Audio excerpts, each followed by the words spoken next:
vaccination program against the COVID-19 pandemic, which the PM personally monitored. Achieving 80% vaccination of the eligible population above 15 within a span of 14 months, the largest vaccination program since independence. Prime Minister calls himself Pradhan Sevak, the prime public servant. Under the umbrella term of Sabki Saath Sabki Vikas, he envisions a prosperous vision for various sections of a society. Modi ji is one of the world's most tech-savvy leader, a peerless social media influencer with massive following.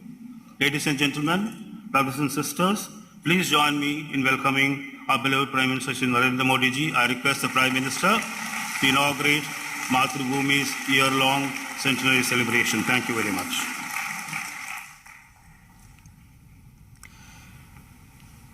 Managing Director of Mathrubhumi, Sri M.B. Shreyams Kumar ji, the entire team and readers of Mathrubhumi, distinguished guests, Namaskaram.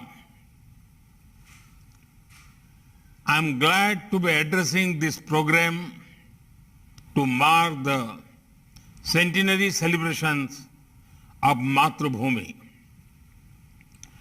On this occasion, my greetings to those associated with this newspaper. I also recall the contributions of those who have previously worked in this media house.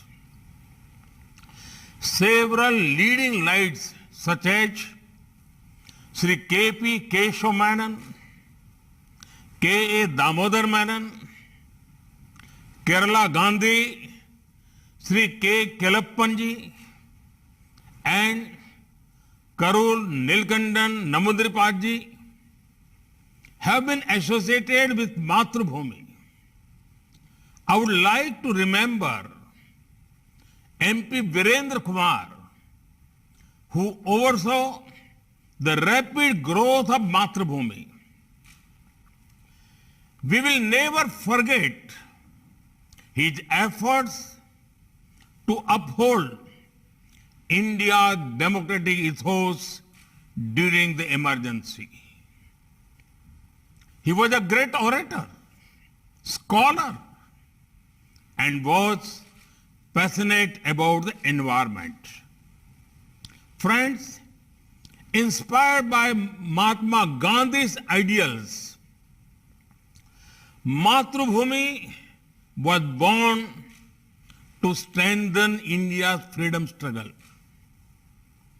Mathrubhumi is a key part of the glorious tradition of newspapers and journals founded all across India to unify the people of our nation against colonial rule.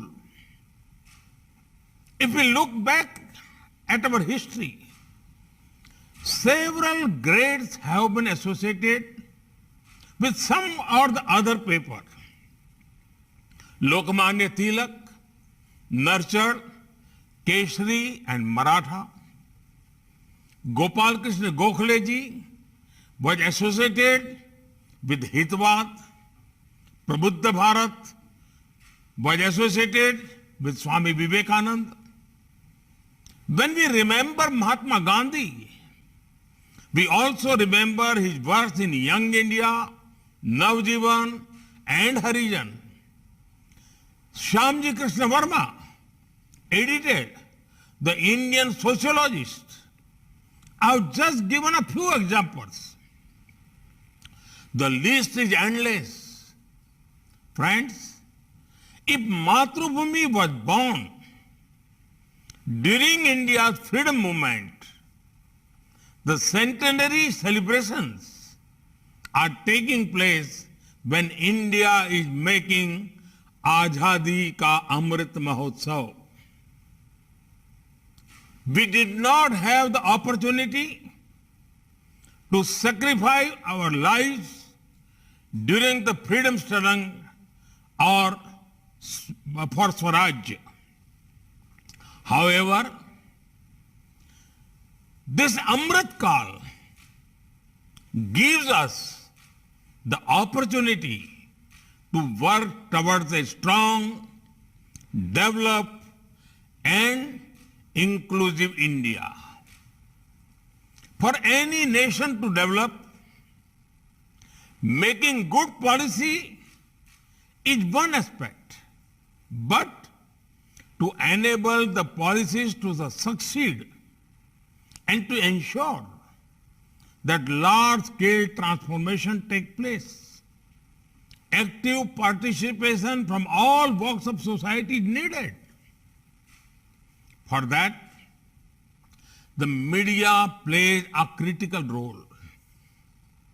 In these years gone by, I've seen the positive impact the media can play. The example of the Swachh Bharat mission is well known. Every media house took up this mission with great sincerity. Likewise, the media has played a very encouraging role in popularizing yoga, fitness, and Beti Bachao, Beti Padhao. These are subjects beyond the domain of politics and political parties. They are about making a better nation in the coming years. In addition to this, there is more that can be done keeping in mind Azadi Ka Amrit Mahotsav. These days, we are seeing that people are highlighting lesser known events of the freedom struggle and unsung freedom fighters. The media can be a great means to further amplify this. In the same way, every town or village has places associated with the freedom movement. Not much is known about them. We could highlight those places and encourage people to visit them. Can we encourage the upcoming writers from non-media backgrounds and give them a platform to showcase their writing skills? One of India's biggest strengths is our diversity.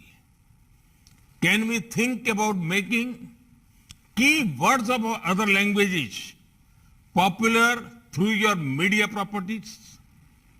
Friends, in today's day and age, the world has many expectations from India. When the COVID-19 pandemic hit our shores, it was speculated that India would not be able to manage things well. The people of India proved these critics wrong. We used the last 2 years to improve the health of our society and the health of our economy. For 2 years, 80 crore people got access to free ration. 180 crore doses of vaccines have been administered. In a time when many nations are unable to overcome vaccine hesitancy, the people of India have shown the way. Powered by India's talented youth, our nation is moving towards Atmanirbharta or self-reliance. At the core of this principle is to make India an economic powerhouse that caters to domestic and global needs. Unprecedented reforms were brought in which will boost economic progress. Production-linked incentive schemes were introduced in different sectors to encourage local enterprise. India's startup ecosystem had never been more vibrant. Youngsters from tier 2, tier 3 towns and even villages are doing excellent work. Today, India is leading the world in the field of technological advancement. In just the past 4 years, the numbers of UPI transactions have increased over 70 times. This shows the eagerness of our people to embrace positive changes. Friends, we fully understand the importance of next generation infrastructure. Rupees 110 lakh crore are being spent on a national infrastructure pipeline. PM Gati Shakti is going to make infra creation and governance more seamless. We are actively working to ensure every village of India has high-speed internet connectivity. The guiding principle of our efforts is to ensure the future generations lead a better lifestyle than the present ones. Friends, years ago, when Mahatma Gandhi visited Mathrubhumi, he had said, and I quote, "Mathrubhumi is an institution that has stood firmly on its own feet. Only can a few newspapers in India do this. Hence, among the newspapers of India, the Mathrubhumi has a unique position," unquote. I am confident Mathrubhumi will live up to these words of Bapu. I once again congratulate Mathrubhumi for their centenary celebrations and convey my best wishes to the readers. Thank you. Jai Hind. Namaskaram.